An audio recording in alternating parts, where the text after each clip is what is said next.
Dr. Freeman.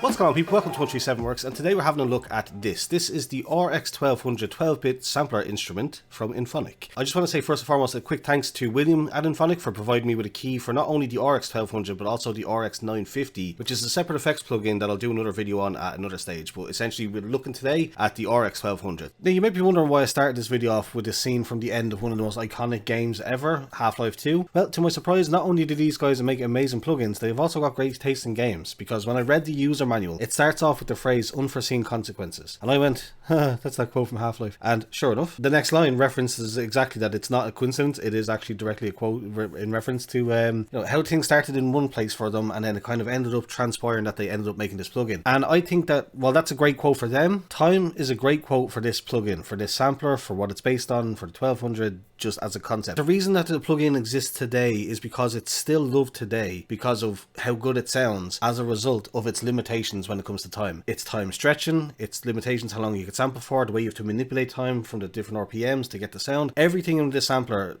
everything in this plugin is down to time. And so when I was thinking about editing the video, I was like, okay, they like Half-Life, they made a reference to that in the manual, I need to do something. And the first thing that came to my mind was time, Dr. Freeman. Because again, just legendary game series. And yeah, I just thought I'd throw that in there as an explanation as to why you've seen a random clip of Half-Life 2 at the start. If you don't know, what is the RX1200? It's basically a software reimagining and kind of really faithful recreation of the old SP1200 drum sampler from the 1980s. If you don't know what that is, again, a bit of background. The SP1200 was originally released in 1987 by EMU. I'm not sure how you say it exactly. Yeah, and it was then re-released in 2021 by the original designer and co-founder of EMU, Dave Rossum. He basically has a new updated version that's kind of got a new look to it. But again, it's as faithful to the original one as possible as far as the hardware physical box. But the original one, again, it's a drum machine, and it's particularly known for its sound. So it has a 26.04 kilohertz sample rate, and it's got 12-bit sample resolution, which gives it this very specific tone that in the 1990s in particular, it just kind of blew up. You could have had an MPC, you could have had like a couple of different options, but a lot of people firmly decided that the SP1200 was their machine because, again, this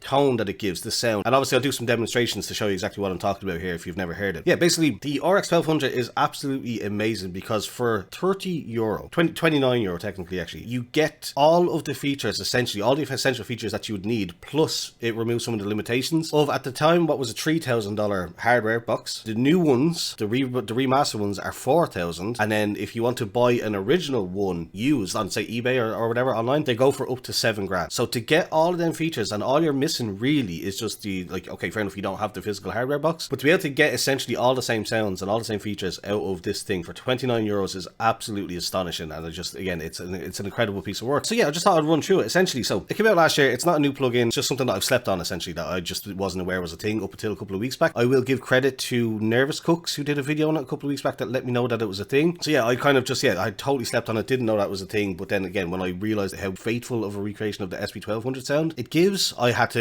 try it out. So again, I reached out to the guys over at Inphonik and they were very generous. But yeah, because again, like on my master channel, I do have a separate video that I plan on doing talking about my master channel on FL Studio, about what I have on it. And one of them is a different plugin that has like an SP1200-esque preset that I apply a touch on to my master channel on every beat that I make. So like, I'm not, so obviously you can tell that I'm going for that sound. Like that's a sound that I like and that I want to have kind of involved in my overall sound. To be able to actually do it in a genuinely faithful recreation of the actual original 1200 is just amazing. So yeah, so as I said, it was released in 2023. It was released by Inphonik, as I said, who are just two people responsible for this. It's William and Matthew, and they are basically just, those two guys have built a plugin from scratch essentially, and just they've done an incredibly accurate representation to the point of, I will show you a GIF that they have on their website which basically sums up what this is, where it shows how they condensed the original SP1200 down into what you see on screen here. Again, it's funny, if you look at the plugin here and you didn't know exactly what the SP1200 looked like, you'd be like, oh yeah, that's the 1200. They nailed the style and the theme and the vibe of the box, the physical hardware unit itself, but just, and again, it's just in a cleaner, reduced, kind of got rid of all the extra buttons and stuff that you don't need. Like the biggest thing that's missing, as you might notice again if you compare it to them, is the sampler, and again we'll get into that in a moment. But yeah, again, just visually they knocked it out of the park, and then again the sound, as we get into it, we can have a look at that, and you can see again they also knocked it out of the park. Yeah, so what is it essentially? So it's a 12-bit 26.041 or whatever kilohertz sampler. It's different to anything you might have seen before, like as far as drum machines in particular go. You might think of a drum machine and think of something like an an SP404 Mark II nowadays, or an MPC going back into the 80s and stuff, where it's like a 16 pad or 12 pads or 8 pads or 6, like whatever it might be. This is different in that it uses buttons. It functions basically the same way, but on the physical box, these are buttons. They're like clickable hardware, plasticky, it seems to be plasticky buttons. So yeah, like I said, they removed the sequencer just to, again, if you look at the original one, there is a section above the faders that is for the sequencing on the actual hardware unit. As soon as I saw that they'd removed that, I was like, yeah, obviously, because you would just use your DAWs, you'd use your DAWs sequencer. You're already familiar with all those, how that works and all the key presses and all those shortcuts and keybinds and stuff like that. It's a problem that I often have with a lot of these types of plugins. They'll try to reinvent the wheel, they'll try to put everything into their own like little box, and they have their own then sequencer and their own different bits and pieces and all that you learn their shortcuts for, learn their keybinds, learn how they interact, what like left click might add to a thing, right click might delete a thing, or right click might be a right click that brings up context, and it's always different. I love the idea of simplifying the user face with the logic being, okay, well, we didn't get rid of a sequencer, you can just use the one that you're already familiar with. That just makes sense to me. It's a good idea. But otherwise, it's genuinely true to the SP1200. The biggest changes otherwise are just removing limitations that don't make sense nowadays. You've got all these features nowadays that weren't maybe possible, or weren't, for whatever reason, weren't included in the SP1200. The original SP1200 had a total possible amount of sample time of 10 seconds, which again, it's just a hardware limitation, RAM, memory, whatever you want to call it. You don't have that problem now, so it's unlimited. I don't know if it's literally unlimited, but like you won't have a problem dragging in like long samples, full songs, cutting them up and stuff like that. Like it's absolutely fine. There's no limit there. Again, because why should there be? That's just a pointless limitation that, again, you have the option basically. You can, if you want, like pretend as if you have that limitation and only work with 2.5 second samples if that's how you want to do it. But again, for most people, I think you'd want to have that little bit, like you still want the sound, you still want the kind of general workflow, but you don't want that kind of limitation there. But yeah, otherwise, as I said, they basically keep it as kind of true to the original as possible, like down to recreating the SSM 204 low pass filters. Again, we'll go into all the details when we actually go and look through all the different features and stuff like that, and show off how they work and how they sound and stuff like that. But yeah, that's basically a quick rundown of what the RX1200 is, why it exists, where it came from, what it's based on. I'll just end on this last little tidbit, and I'll just read directly from the email response that I got from William. I was curious as to why it's called the RX1200, because again, you would assume, I guess probably they can't call it the SP1200 for like legal reasons or whatever, despite them being in contact with Dave Rossum, and again, as he says here, like we kind of, they had something of a relationship, but it's not officially endorsed, it's not sponsored by EMU or Dave or anything like that. It's an independent project, so I'm assuming they couldn't use SP1200. Again, if you don't know, SP stands for sample percussion, I want to say. But yeah, so I was just curious. I was like, well, there must be an interesting backstory as to why they went with RX, because I couldn't think of anything else to do with the SP1200 that it would give it that name. So yeah, I sent an email. I was just curious, throw this little bit of a tidbit of fact in. Why is it called RX1200? And to quote William, he says, our first plugin emulated the Yamaha YM2612 sound chip as a Reason rack extension. If you don't know, Reason is basically, it's a DAW, but it works in a very weird way. It almost functions like a digital rack, like rack hardware mounted synthesizers, where everything is like connected by, if I remember right, it's been a long time since I used it, but like everything acts as if, like, you know, you connect everything up by digital wires and stuff like that. It's a very interesting little kind of DAW to use. And their version of a VST or an AU is called an RE, a rack extension. Their first plugin emulated the Yamaha sound chip as a Reason rack extension, the first format we could produce at the time. So the idea was to integrate our plugin as much as possible in the Reason world, where the starting OR was overused. Reason, record, remote, redrum. The meaning could also be rack YM2612, you know, because again, Reason rack extension, so yeah, it makes sense. Ultimately, it became RYM2612. The second plugin was an effect that simulated the sound of the 12-bit Akai S950, which is the plugin effect that I was talking about earlier on. Our first idea was RS950 for rack S950. Again, it's the Reason kind of rack thing. However, we felt the name would mislead our users because the plugin is not a sampler but an effect. Just aside from an interesting tidbit, it's great to think that they treat their customers and their users that respectfully, to be like, okay, well, we're not trying to mislead people here. To even have that mindset in the first place is just 2 thumbs up. Yeah, but so yeah, we felt the name would mislead our users because the plugin's not a sampler, but it's an effect. We switched to RX as rack effects. Therefore, the result was RX950. So rack effects, RX950, that plugin. And then finally he says, for the latest product based on the SP1200, we wanted to call it the RS1200, but the best marketing move was to choose the RX1200 to settle the plugin in the same product line as the RX950, because again, they're going for this kind of, this is my take on it now, is that they're going for this, like the two sounds that give the same sort of 90s kind of low bit lo-fi sampler sound sort of thing, so it kind of makes sense, as he says, to put them into the same family. On top of this, Dave Rossum, the engineer, as I said, behind the MU SP1200, answered the emails and granted us the right to use the product name to RX1200. So again, not a sponsored or not an official product or anything like that, but They have the blessing of the man himself, which is amazing. And then finally, he says, we like the idea of explaining the RX meaning with re-experience, but we don't really need to, as the plugins are kind of self-explanatory. So that was just that. I had that interesting thought in my head. I was like, why RX? And then to get that really interesting explanation, including the part where they got the blessing of Dave Rossum to have it sound like SP1200, like a, you know, RX1200 could be mistaken for SP1200 if he wanted to be a bit finicky about that. I suppose he could have been, but yeah, he gave him full permission, and that's just amazing. So, but yeah, that's basically the full backstory of the plugin and where it comes from and where the name and all that comes from. So at this point, I imagine I'm probably going to timestamp this maybe, just to kind of, if anybody knows what the SP1200 is and just wants to skip to this part, let's get into it. So, starting from the top, you've got sample, disk, and master. Sample is basically where you go in and edit the samples. We'll look at that in a moment. Clear is where you just clear, I'm assuming, all the settings. That's just the clear button. Then you have this first screen here, which shows you the sample, bank, and pad. So if I click here, this button, or directly onto them, you can click A, B, C, or D, and then the pads obviously are kind of self-explanatory. 1, 2, 3, 4, 5, 6, 7, 8, and as you select them, as you can see there, it changes. So A1, A4, A6, A8, so on and so forth. And then it'll also tell you what the sample name is, so if just be sure so you know exactly what it is. It'll have, like, say, kick 01 or whatever. Then down below we have the first settings that you can mess with. So we have stereo, mono, left or right. The original SP1200 was completely mono. So again, if you had a sample from a vinyl record that was, you know, back in the 70s, they used to do like weird panning and stuff like that a lot. You'd have an entire drum kit in one ear and a piano in the other ear, kick drum in one ear, snare in the other. Like, there was some weird stuff happening. So this gives you basically, again, more options. So removing those limitations. There was the hardware limitation at the time, or the stylistic choice, whatever it was originally for the SP1200, was to make it mono. The guys have removed that basically needless limitation, and now you can choose between stereo, mono, left or right channels. That's brilliant. The filter, so these are what I was talking about, the SSM204 LP filter, so low pass filter. So you've got 1, 2, and dynamic. Low pass filter 1 is a very subtle sound, LP2 is a little less subtle, and then the dynamic one is kind of, it does like a sweep throughout the frequency. So it's interesting. It's more of a stylistic choice that you might want to mess around with. For me, I tend to use LP1 or 2, depending on how much of the high end I want to remove from the sound that I'm using. Okay, next up we have speed, which is the SP1200, and then by extension the RX1200's party piece of what it does, what it's famous for, where the famous infamous sound comes from. Essentially, because of the limitation of the time that the SP1200 had,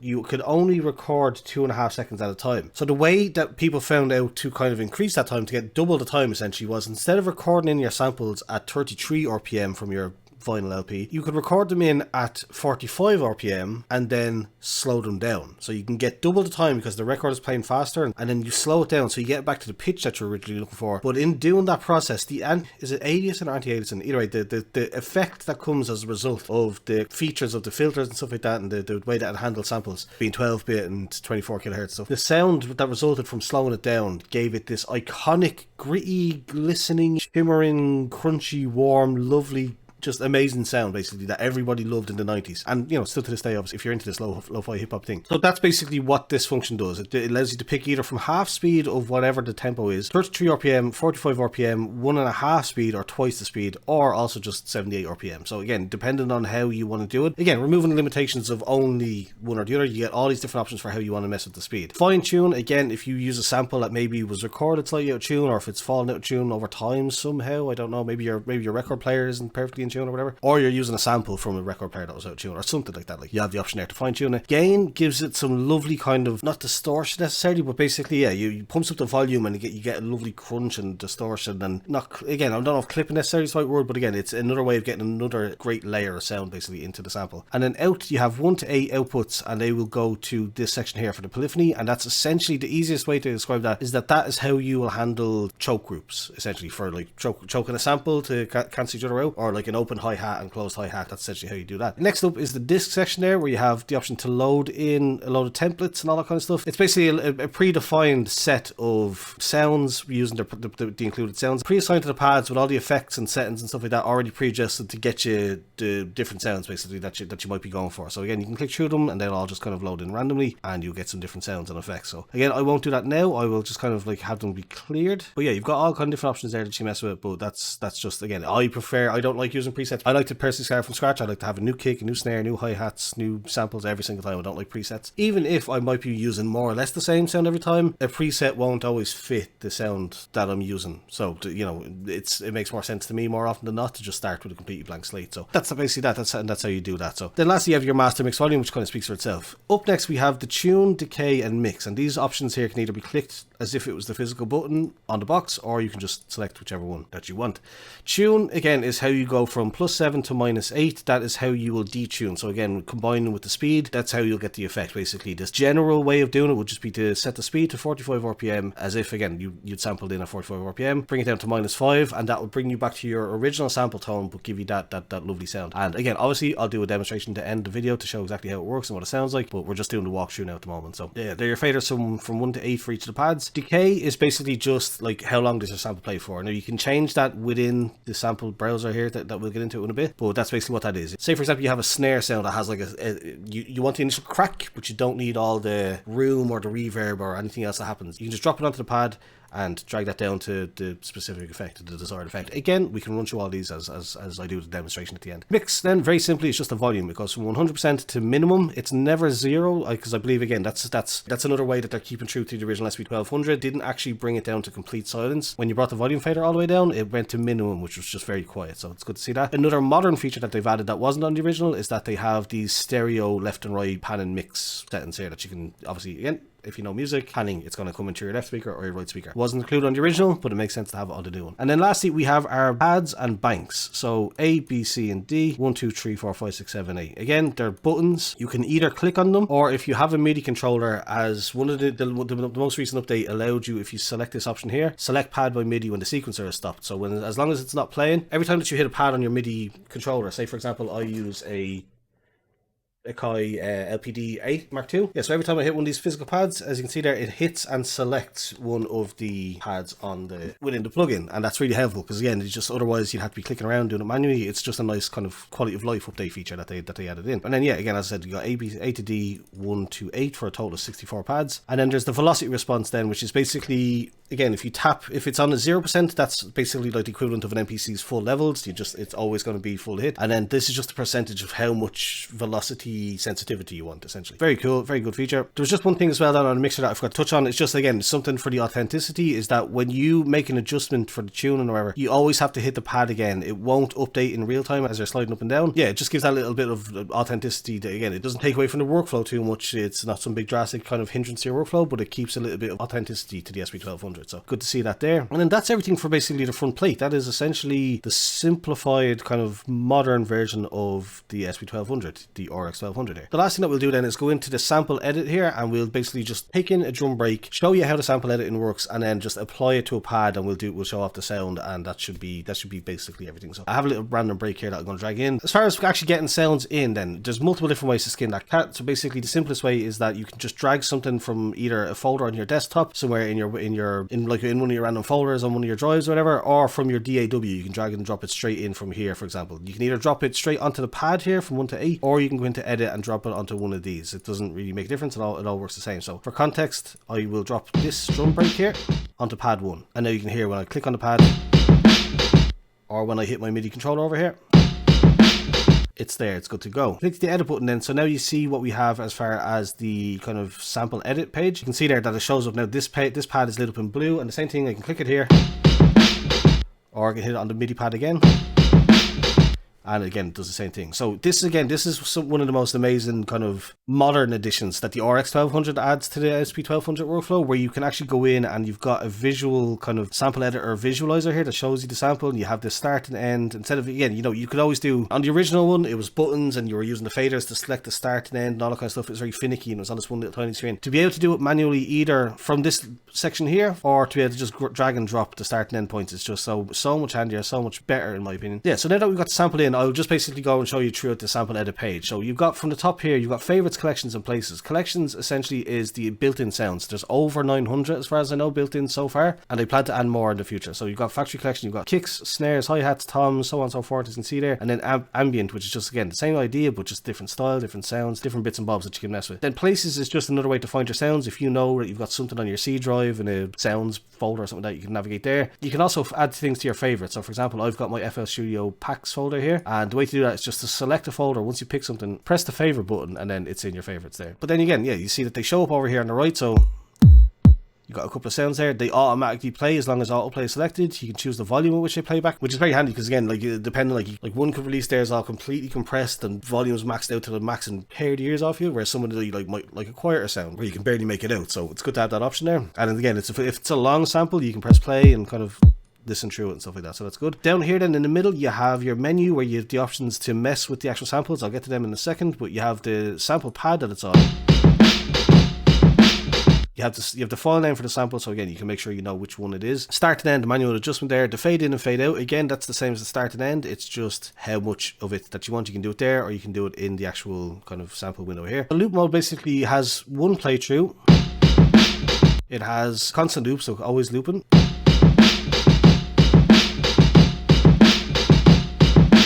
Or it goes reverse. It basically goes to the end and back to the start. And you can choose the loop point, the loop start and loop end obviously as well. So like for example this.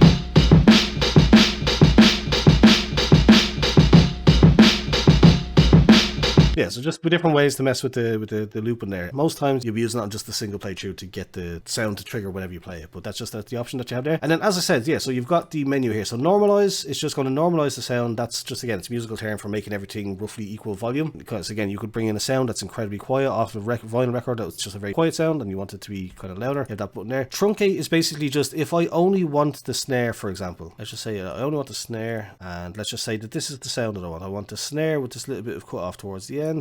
I can truncate it, and then that gives me just the snare, which again is how you'd get your individual drum sounds if you want to do it that way. I'm assuming like there's no real reason to truncate sounds necessarily with the amount of memory and RAM and stuff like that on PC nowadays. I'd imagine that would have been a lot more useful when you're trying to save memory and RAM and stuff like that on the physical hardware, but it's great to have the option. Reverse is what it sounds like.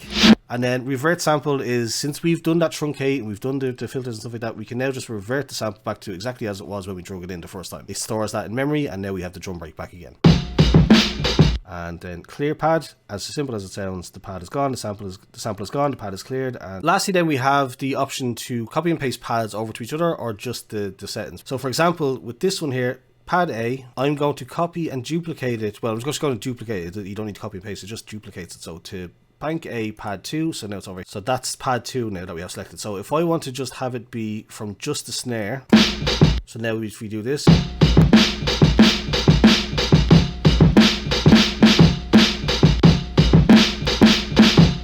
obviously my timing is a bit funky there, but like basically that's the idea that we're going for. And then yeah, just if you, let's just say you'd forgotten where you'd place one of them or something like that. If you want to see all 32 pads, it's 32 pads. I think I misspoke earlier on and says 64 pads. Obviously it's 8 times 2 times 2, so it's 32, not 64. But yeah, if you want to see all your pads here, basically that's where to find them. But now that we have our pads, we have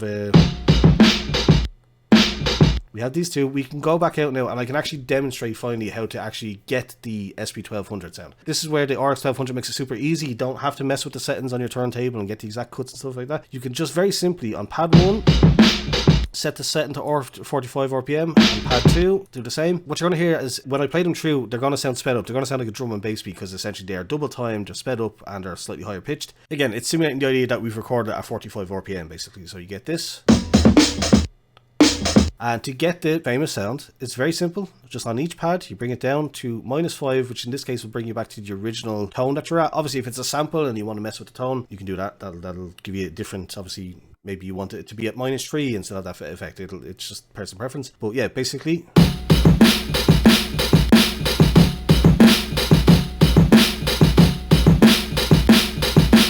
so you can probably hear that. Much different sound, much more, again, gritty, shimmery, bitty, lossy, crystal. It's hard to describe it. It's a lovely sound. My personal taste then with this would be to apply a filter. It's usually LP2, and that'll just kind of warm up the sound a little bit, and that'll give you the result of something like this.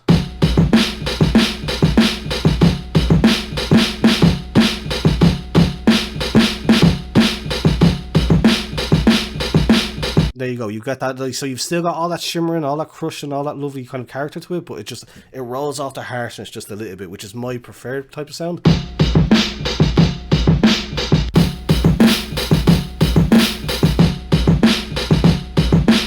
So that's basically that's how to get that sound. A couple of other things that I just want to show off before we finish is how to do choke groups, essentially. If you notice that when I press the second pad, it's cutting off the first pad. It's acting as if it's a choke group. That's because I copied and pasted the pad. So output 1 on pad 1 is still output 1 on pad 2 because it's a copy of the first pad. It's copying all the settings. Whereas, for example, I'm after opening up a closed and an open hi-hat, and I've applied the same effect here. So this is roughly what they sound like. Now, they're not cutting each other off, because if you notice, they're going to 2 different outputs. They're going to 3 and 4. It might sound like they are, but they aren't actually cutting each other off. So what I can do here is I can go to output 2. This basically, channel polyphony is what you need to adjust to get your kind of choke group. So in this case, they're both on output 2. They have 1 polyphony, so there's only going to be able to be 1 played at the same time. If I change it to 2, they'll play over each other, but if I change it back to 1, they're going to cut each other off, as you can see. So they're...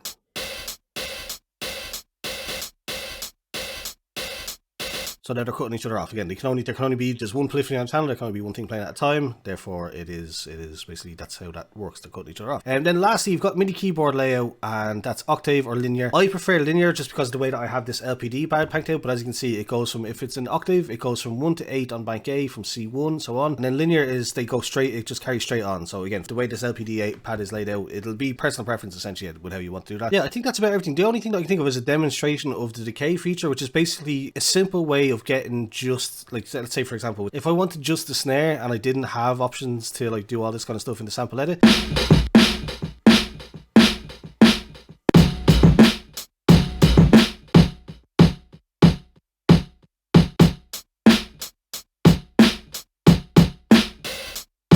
it's not perfect, but again, if you, as a fun little way to mess with the workflow, yeah, just messing around, freestyling, making some ideas, kind of messing with it. And then yeah, that's pretty much it. You can save that then as a preset. You can call it whatever you want. You can see there where everything is laid out on the pads. Obviously in the pad channel as well, you can give the pads a color to kind of reflect here when you save it, so you can see where everything is there. But okay, last but not least is a chromatic playing mode, which basically allows you to pick a sound, any of the pads basically, and play them in chromatic mode, which enables you to do things like, for example, play a bass line. Well, in theory, you've only got the one bass note sound. There's some things that you can do using MIDI out, where if you load up a MIDI out on your in your DAW and route the RX1200 to the MIDI out onto the correct channel, you can play basically a chromatic bass line or sample or whatever it might be. You can basically give it like a 16 levels of volume, I guess, like the 16 pitches essentially. Yeah, so as I said, the way to do it is to load in the MIDI out. Now it depends on your DAW how you actually do that. You'd have to look into that yourself, but for FL Studio it's as simple as going to plugin database, generators, MIDI out, and then just dragging one in. Then for the actual routing, then it's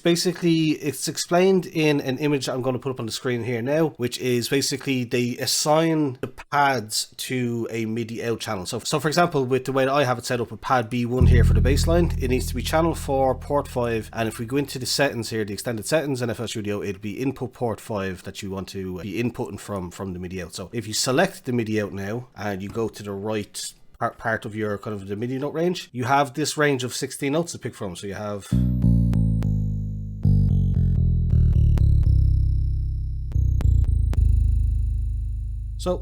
more than enough to be able to make a kind of a bass line. So for example, if I use my other MIDI keyboard here, which is my Novation Launch key, I can play the actual keyboard part. And then again, obviously you can mess with the sounds and get the exact effect, but like that's basically how it's done, essentially. It slightly depends on how your setup is and all that kind of stuff. But that is about it, I'm pretty sure. I hope I'm not missing anything. Again, I've made notes. Like again, if you notice me looking down there earlier on, I made some notes here on to make sure I didn't forget anything. I was very conscious that, again, this was a key provided for the first time. I've never actually reached out to a developer before to get a copy of a key to review a product, so I wanted to do the best job possible. I hope I have. I hope I've covered everything. I kept on like thinking that I'd cover everything and then remembered something else. I seen something else in the notes. I'm like, oh yeah, I need to show that off. I believe that is more or less everything though. That's essentially how you use the features. How you actually go and use them yourself then is just, that's the great thing about it. It's basically a sandbox from there on out. You can use it in any way that you see fit. Like again, I'll load up a couple of tracks that I've made using it before and just kind of play them out to end the video. Again, a huge shout out to the guys over at Inphonik for sending over the copy of not only again RX1200 but also the RX950, Akai S950 kind of plugin emulator that they have. Again, I'll probably do a separate video at some point on that one in the next little while. But again, I wanted to record this. I wanted to get this plugin kind of and check this one out because again, it's something that I would have bought anyway had it like when I could afford it. But again, I just thought I'd reach out, try for the first time I ever mentioned that I have it. Like, you know, I do the YouTube thing, I can do a review,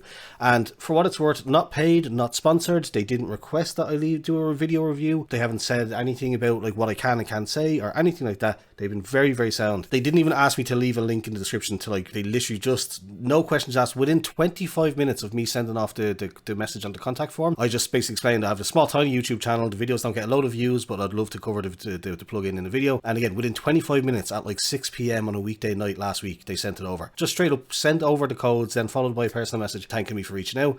And just, that was it. Just, I hope you enjoy it. Let us know what, like, for any feedback, what you think, what you like, what you don't like, whatever. And yeah, no obligation to say anything, to include anything, to make a video, to leave any links and descriptions, and nothing like that. But I'm going to, obviously, all the relevant links. I'll leave a link to their YouTube channel, the website, the store page, obviously, for the RX1200, and the user start guide menu, which is something that was very interesting. Just because, again, it's 29 quid. All of this functionality for 29 euro, free updates, free content expansions for 29 quid in a day and age where, like, the physical equivalent to buy this nowadays is 7,000 euro. For a full, incredibly authentic recreation of the SP1200 for 29 quid is incredibly, just really such a good deal. And also, again, with it being around Christmas time, Black Friday just passed, it's been on sale quite a bit for half price. So keep an eye out, you might get some deals, you might be able to pick up for even cheaper, which is even more insane of a bargain. So that's about it. Yeah, I loaded up a couple of projects that I used this and made basically the entire beat, just again using the sequencer in FL Studio. No external sounds, no external processing, purely just the sound from the RX1200 for the drums and the samples and everything. And yeah, I'll just play that through so you kind of hear some examples.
Yeah, that's basically just a few examples for when I was messing around with it, trying to figure out how it worked and what you could do and couldn't do. You notice that there's no bass line in any of those beats just because I hadn't figured out the chromatic mode just yet, so I hadn't gotten any bass line put in and I didn't want to be using external. I wanted everything to be in the box while I was learning it. But other than that, they're just 2 or 3 little quick beats, like to some ideas as to how it sounds. Last thing I'll say is that in the links in the description, they do direct sound comparisons between the SP1200 and the RX1200, playing the same sounds, the same samples, the same everything on one versus the other, and you can basically hear they're basically 1-to-1. It's absolutely incredible what they've done. That's about it. If you enjoyed it, please do leave a thumbs up, subscribe if you're new here. Thanks for watching, and goodbye.